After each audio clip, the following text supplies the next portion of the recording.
Dubai ನೋಡೋಕೆ ಅಂತ ತೆರಳಿದವರು ಪರದಾಟವನ್ನ ನಡೆಸ್ತಾ ಇದ್ದಾರೆ. ಟೂರಿಸ್ಟ್ ವೀಸಾದಡಿ ತೆರಳಿದಂತಹ ಕನ್ನಡಿಗರು ಲಾಕ್ ಆಗಿದ್ದಾರೆ. ಬಳ್ಳಾರಿ ಗ್ರಾಮಾಂತರ ಚಿತ್ರದುರ್ಗ ಅಲ್ಲಿರುವಂತಹ 54 ಪ್ರವಾಸಿಗರು, ಒಟ್ಟು ಪ್ರವಾಸಿಗರಲ್ಲಿ 24 ಜನ ಮಹಿಳೆಯರು ಕೂಡ ಇದ್ದಾರೆ. ದುಬೈ ಏರ್ಪೋರ್ಟ್ನ ಬಳಿಯೇ ಇರುವಂತಹ ಪ್ರವಾಸಿಗರು ಶಾರ್ಜಾ ಸಿಟಿಯಿಂದ ದುಬೈ ಏರ್ಪೋರ್ಟ್ಗೆ ಬಂದಿರ್ತಾರೆ. ತಡವಾದ ಕಾರಣ ವಿಮಾನ ನಿಲ್ದಾಣದ ಒಳಗೆ ಬಿಟ್ಟಿಲ್ಲ. ಏರ್ ಸ್ಟ್ರೈಕ್ ಹಿನ್ನೆಲೆ ವಿಮಾನಗಳ ಪ್ರಯಾಣ ರದ್ದಾಗಿದೆ. ದಿನವೊಂದಕ್ಕೆ 2 ಲಕ್ಷ ರೂಪಾಯಿ ನೀಡಿ ಉಳಿದುಕೊಂಡಿದ್ದಾರೆ. ಹಣ ಮುಗಿತಾ ಬಂದಿದೆ ಆಲ್ರೆಡಿ. ದುಬೈ ನೋಡೋಕೆ ಅಂತ ತೆರಳಿದವರು ಪರದಾಟವನ್ನ ನಡೆಸ್ತಾ ಇದ್ದಾರೆ. ಟೂರಿಸ್ಟ್ ವೀಸಾದಡಿ ತೆರಳಿದಂತಹ ಕನ್ನಡಿಗರು ಲಾಕ್ ಆಗಿದ್ದಾರೆ. ಬಳ್ಳಾರಿ ಗ್ರಾಮಾಂತರ ಚಿತ್ರದುರ್ಗ 54 ಪ್ರವಾಸಿಗರು, ಒಟ್ಟು ಪ್ರವಾಸಿಗರಲ್ಲಿ 24 ಜನ ಮಹಿಳೆಯರಿದ್ದಾರೆ.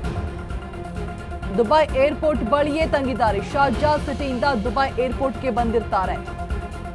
ತಡವಾದ ಕಾರಣ ವಿಮಾನ ನಿಲ್ದಾಣ ಒಳಗೆ ಬಿಟ್ಟಿಲ್ಲ. ಏರ್ ಸ್ಟ್ರೈಕ್ ಹಿನ್ನೆಲೆ ವಿಮಾನಗಳ ಪ್ರಯಾಣ ಕೂಡ ರದ್ದಾಗಿದೆ. ದಿನವೊಂದಕ್ಕೆ 2 ಲಕ್ಷ ರೂಪಾಯಿ ನೀಡಿ ಉಳಿದುಕೊಂಡಿದ್ದಾರೆ.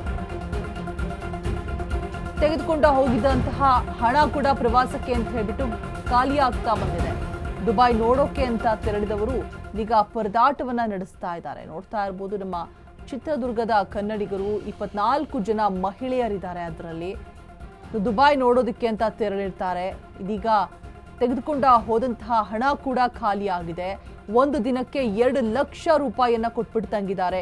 ಹೇಳಿ ಕೇಳಿ ದುಬೈ ಅಂದ್ರೆ ತುಂಬಾನೇ ದುಬಾರಿ ಕಂಟ್ರಿಯಲ್ಲಿ ಏನೇ ತೆಗೆದುಕೊಳ್ಬೇಕು ಅಂತ ಹೇಳಿದ್ರೆ ದಿನ 10 ರೂಪಾಯಿ, ಅಲ್ಲಿಗೆ ಎಬೋ 500ಕ್ಕೂ ಜಾಸ್ತಿ 10 ರೂಪಾಯಿ, ದಟ್ ಈಸ್ ಈಕ್ವಲ್ ಟು ದುಬೈಯಲ್ಲಿ.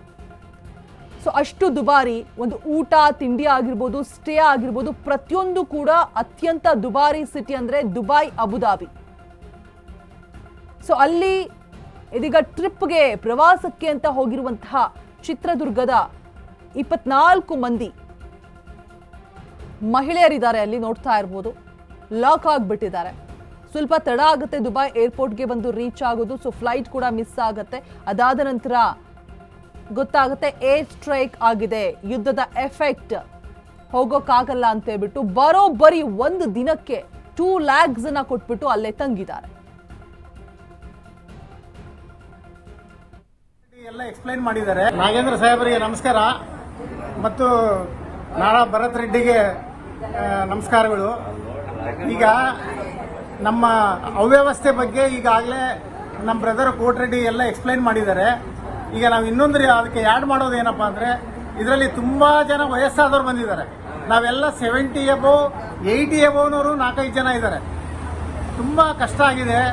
ಆಮೇಲೆ ಎಲ್ಲರ ಹತ್ರ ದುಡ್ಡೆಲ್ಲ ಖಾಲಿ ಆಗಿದೆ. ಹಾಗಾಗಿ ನಮಗೆ ರೂಮ್ಗಳು ಸಿಗ್ತಾ ಇಲ್ಲ.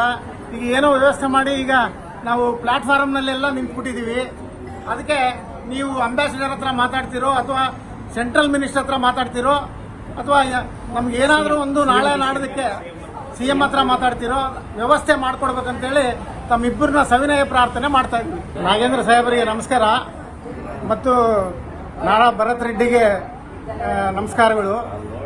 ಈಗ ನಮ್ಮ ಅವ್ಯವಸ್ಥೆ ಬಗ್ಗೆ ಈಗಾಗಲೇ ನಮ್ಮ ಬ್ರದರ್ ಕೋಟ್ರೆಡ್ಡಿ ಎಲ್ಲ ಎಕ್ಸ್ಪ್ಲೈನ್ ಮಾಡಿದ್ದಾರೆ. ಈಗ ನಾವು ಇನ್ನೊಂದು ಅದಕ್ಕೆ ಆ್ಯಡ್ ಮಾಡೋದು ಏನಪ್ಪ ಅಂದರೆ, ಇದರಲ್ಲಿ ತುಂಬ ಜನ ವಯಸ್ಸಾದವ್ರು ಬಂದಿದ್ದಾರೆ. ನಾವೆಲ್ಲ 70 ಎಬೋ 80 ಎಬೋನವರು 4-5 ಜನ ಇದ್ದಾರೆ. ತುಂಬ ಕಷ್ಟ ಆಗಿದೆ. ಆಮೇಲೆ ಎಲ್ಲರ ಹತ್ರ ದುಡ್ಡೆಲ್ಲ ಖಾಲಿ ಆಗಿದೆ. ಹಾಗಾಗಿ ನಮಗೆ ರೂಮ್ಗಳು ಸಿಗ್ತಾ ಇಲ್ಲ.